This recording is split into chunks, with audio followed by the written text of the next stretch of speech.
welcome to ABC Interactive English. Hello everyone, I'm Mike. And I'm Sam. And today we are looking at a dialogue all about giving information. That's what I'm giving you for your birthday. Oh, thanks. I'm gonna wrap up some information in a beautiful box and say, here's some information for you. That's always what I wanted. Then you'll open it and it will say, Mount Everest is the tallest mountain in the world. Happy birthday. There's your information. No, we're not giving information like you give a Christmas present or a birthday present.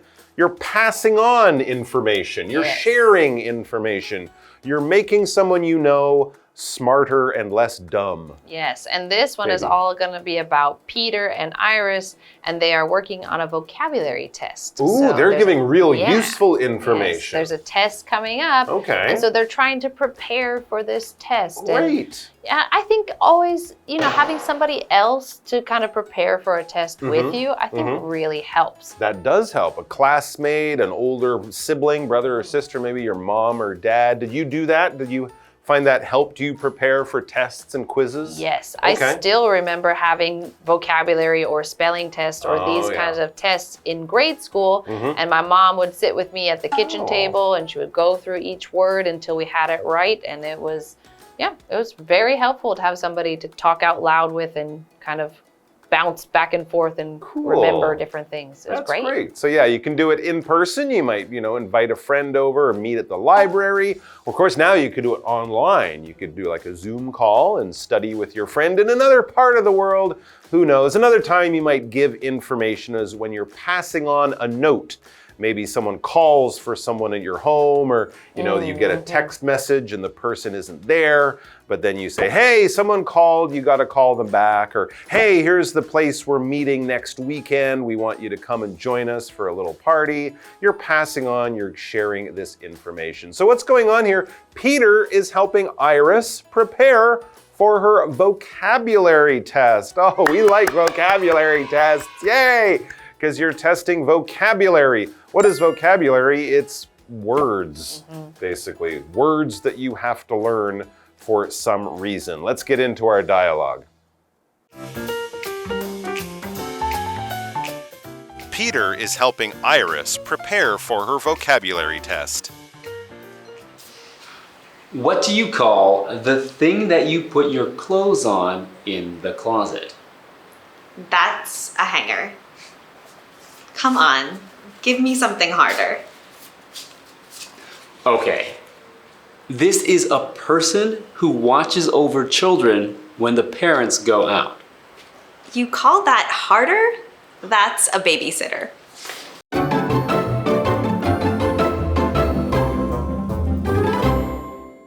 All right, everyone, we're going to get into our dialogue. And like we said, it's all about giving information. So we have two people. We have Peter and Iris. Peter is helping Iris prepare for her vocabulary test. So she has a test coming up, maybe in school or in after school, and she needs to prepare for it. That's right. Vocabulary, as I said, these are words.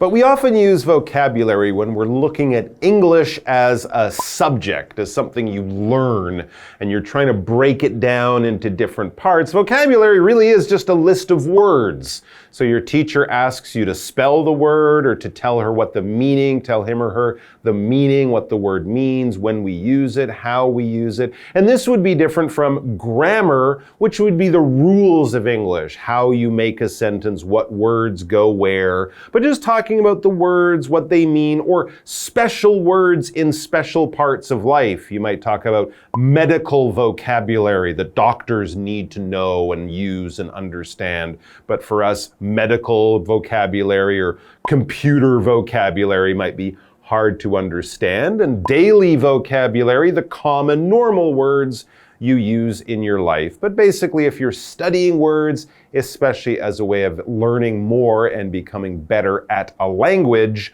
those words and their meanings, that is your vocabulary. So basically, it's an English test. And they're not being asked which one is a noun, which one is a verb. They're being asked, here's a word, what does it mean? How do you spell it? That kind of thing.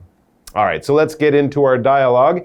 It begins, what do you call the thing that you put your clothes on in the closet? So here we're testing vocabulary meanings or definitions. Yes, and so Iris says, that's a hanger. Come on, give me something harder. So for her, she thinks that this word is pretty easy. And I think for most people, it probably is. It's something that you use every day. If you take your clothes in and out of the closet, it usually has a little hook on the top, and then it makes a little triangle. And then you put your shirt on it and hang it up in the closet. And so it's called a hanger. It's for hanging things. Yeah, it's you hang things in your closet. So that is the hanger. It's a pretty straightforward word, I would say, as far as definitions go. Use something to hang something, called a hanger. There you go. Not too hard to spell either, just the action hang and then All right, so the next question, Iris did very well on that one. The next one, okay, this is a person, or this word, this vocabulary word I'm looking for. This is a person who watches over children when the parents go out. God? No. And so Iris says, you call that harder? So she has this kind of sarcastic sentence that's like, oh, did you think you were trying to give me a harder one? Because that's not harder. Grandma? No. No. That's the police? Maybe if you really left with nobody there, then the police would probably come. Hopefully not. Yes, hopefully instead of that, you have a babysitter. Babysitter! Yes. That was my next guess. And so Iris says, that's a babysitter. Yes, so what is a babysitter? A babysitter is a person who watches over children when the parents go out. Yes. That's what a babysitter is. I knew that. I didn't just read it there. Yeah, because that's what a babysitter is. This might be someone maybe from your family, you know, I mean, if your grandma or if your aunt or uncle are there watching over the kids when mom and dad go out on a date or to dinner or whatever, that could be a babysitter. Or it could be someone you know from your neighborhood, maybe a local in North America. We often hire local young people, local teenagers who are very responsible, and you trust them and they stay at home, and then you pay them what, like $10 an hour, $20 an hour? Yeah. You know, for 3 or 4 hours, they will take care of your kids, make sure the kids don't die, the house doesn't burn down,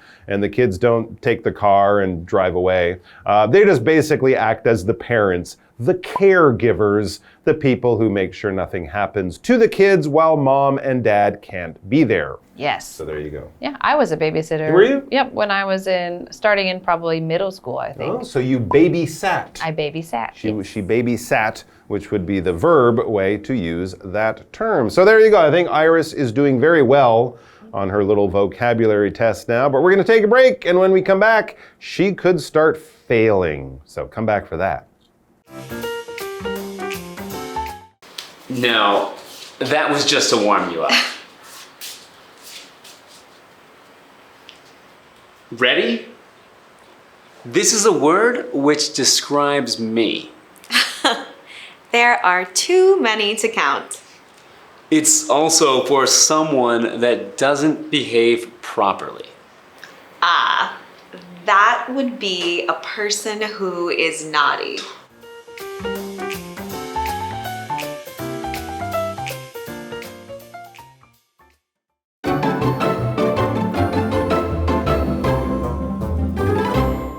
All right, we are back with Peter and Iris as Peter tests her on a big vocabulary quiz she will have tomorrow at school. She's gotten all of the questions right so far, but they weren't super hard. So now he's going to really test her, really challenge her. And he says, no, that was just to warm you up. She was kind of like, these questions are so easy. And he says, no, don't relax now. That was just to warm you up. Those are the easy ones to get your brain working. And here's the real challenge. Ready? He says, are you ready for the really tough questions? He says, this is a word, the next word, the word he wants her to guess next. This is a word which describes me, all right? So when you're kind of asking a question, or basically kind of putting a blank space that you want the person to fill in, then you might say something like that. This is the movie we saw last summer with your cousin. And you're trying to get them to guess the name of that movie. So this is a word he says that people would use to describe me, him, Peter. So So what? Tall?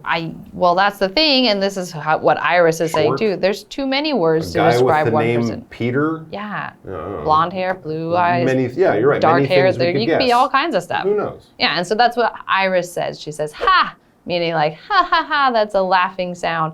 There are too many to count. So there are too many words to be able to just pick one that I should try to describe you with. Because again, if you're describing a person, there could be so many. They're nice, they're funny, they're caring, they are athletic. There could be all kinds of different words that might describe a person. And so in this case, Iris is kind of like, that's a too many options. Exactly. What do you want me to say? This is the name of an player in the NBA. And there's like, what, 200 players? I don't know, where do I start? So yeah, that's not helpful. That's not a helpful clue. That doesn't, quickly guide Iris to the right answer. So he gives her another one. He says the same word. It's also for someone that doesn't behave properly. Oh, so it could be Peter that we're talking about, and the same word could also be a person who doesn't behave properly. I think that's a more helpful word. Yes, and so now we have clue, this clue. Yeah, this clue is kind of bringing us closer and closer. So now Iris is like, that would be a person who is naughty. Naughty, and a person who is not, doesn't behave well, and Peter can be naughty. All right, interesting. So this one word describes both of those things, both him and a person who is not behaving exactly correctly or properly, which is the word that we had here. So if you're doing something properly, you are doing something in kind of the correct way or the correct manner or the correct behavior. So again, if you're not acting properly, then maybe you're being super noisy or really loud or rude when you should be kind of quieter and more polite. If you are painting something but you're not painting it properly, maybe you're just coloring it however you want when there might be an actual order of something you're supposed to do or supposed to follow. So if you're doing something properly, you're kind of following the correct way to do that thing. In this case, if you're, again, he's not behaving properly, so he is being kind of naughty. All right, so you're following the rules, right? If you want to pass your driving test, you need to drive properly. Don't drive like they do in Fast and Furious. That would be naughty, and you could get in trouble, and you won't pass your test. All right, so if you're naughty, that means, you're not doing things properly, you're not following the rules. In fact, maybe you're breaking the rules, your behavior is considered bad, or, it's not doing things the way people want. You might be causing trouble, you might be hurting people, but not in a super terrible, awful way. If you're being naughty and a police officer sees you, they might say, hey, stop that right now, and if you stop it, you'll be fine. Stealing money from a bank is not naughty, right? No. Sitting on the grass, when it says, don't sit on the grass, that's kind of naughty. It's not a terrible thing to do, right? Talking to your friend in class would be naughty if the teacher wants you to listen. If you're talking during a test and giving your friend the answers, that might be a little more serious. You could get in trouble, you could fail the test. So naughty is, just on the edge of breaking the rules and being in trouble, but maybe not being so bad that you'll get in big trouble. Maybe your mom will just give you that look of, and you're like, I'm sorry, I'll stop doing it, because you were being naughty. All right, guys, thanks for joining us. We hope you guys are not naughty, but nice, and we'll see you back here sometime very soon. Until then, vocabulary. Bye. That's a vocabulary word. It means farewell.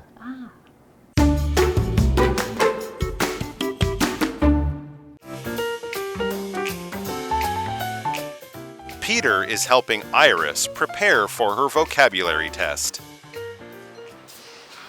What do you call the thing that you put your clothes on in the closet? That's a hanger. Come on, give me something harder. Okay. This is a person who watches over children when the parents go out. You call that harder? That's a babysitter. No, that was just to warm you up. Ready? This is a word which describes me. There are too many to count. It's also for someone that doesn't behave properly. Ah, that would be a person who is naughty.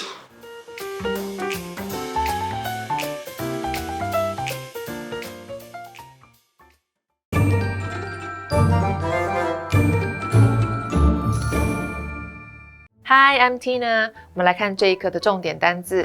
第一个 vocabulary 名词词汇量。My vocabulary grew as I read more books. 随着我读了更多的书，我的词汇量增加了。下一个单字 hanger 名词衣架。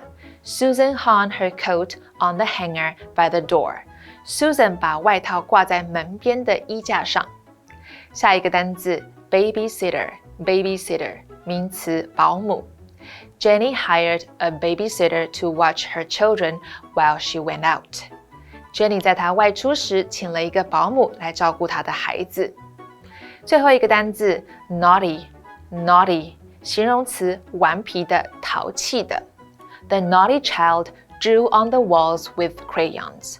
那个淘气的孩子用蜡笔在墙上乱画。接着我们来看重点文法。第一个 come on 快点，这是一个口语用法，用于催促或要求他人的一个情境。我们来看看这个例句 Come on, we're going to be late for the movie. 快点，我们看电影要迟到了。下一个文法 watch over somebody 看顾照料某人，这是一个不可以分的动词片语，意思相近于 take care of somebody。我们来看看这个例句 Debbie asked her sister to watch over her son while she was on a business trip. Debbie 请她姐姐在她出差期间照顾她的儿子。最后一个文法 warm somebody up 暖身热身，也可以说 warm up somebody。我们来看看这个例句 The coach warmed up the athletes with stretching exercises. 教练用伸展运动来让运动员热身。Stretch 指的是伸展。以上就是这一课的重点单字跟文法，回去记得复习哦。我们下一课再见，拜拜。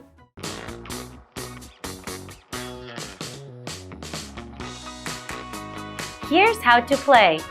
The host will be holding 3 cards. Each card will have 2 sentences containing a secret vocabulary word or phrase that has been replaced by the word bear. The host will read the sentences out loud for the contestants to guess. Whoever guesses first gets a point. The person with the most points wins. And you can play along too. Hi everyone, I'm Kiki. I'm Steven. I'm Carolyn. All right, let's get started with our first sentence. The first word is a noun. Okay. Nathan placed the chicken in the bear to fry it. I added too much bear to the egg and made it too greasy. Pan. No. Oh my gosh. Pot. No. Nathan placed the chicken in the bear to fry it. I added too much bear to the egg and made it too greasy. Oil. Got it, Okay. Steven. 1 point. Okay, come on, Carolyn. Okay. Can you repeat this sentence so I know what it sounds like? Nathan placed the chicken in the oil to fry it. I added too much oil to the egg and made it too greasy. Oh. Okay, all right, let's go. The second one is a verb. Humans can't bear on only junk food. Sam's great-grandmother bared through World War II. Survive. Carolyn. Ooh, okay, so... Mine was more complex. Okay, so the sentence is, humans can't live on only junk food. Sam's great-grandmother lived through World War II. Okay, so you guys are tied now. Here's the last one. It's a phrase with 3 words. Ugh. Okay, ready? All right. This village has bear, a new mayor. Pete likes to fly jets because he feels bear, speed. Okay, this What? village has bear, a new mayor. Pete likes to fly jets because he feels bear speed. Live through. Ah!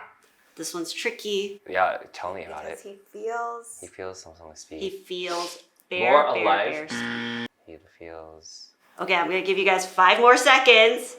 Feels 5, 4, closer to live. 3, Not gonna 2, 1. Okay, this one was hard. A need for. Okay, so the sentence is, this village has a need for a new mayor. Pete likes to fly jets because he feels a need for speed. Oh. Yeah, that last one was a little tricky. It's very tricky. I don't like it. that was. Yeah, I that's like like it. a phrase that people say, like, need for for speed. something. Yeah. Yeah. Need for speed. Okay, well, No, I I don't guess like it. we're We're stuck with a tied. tie.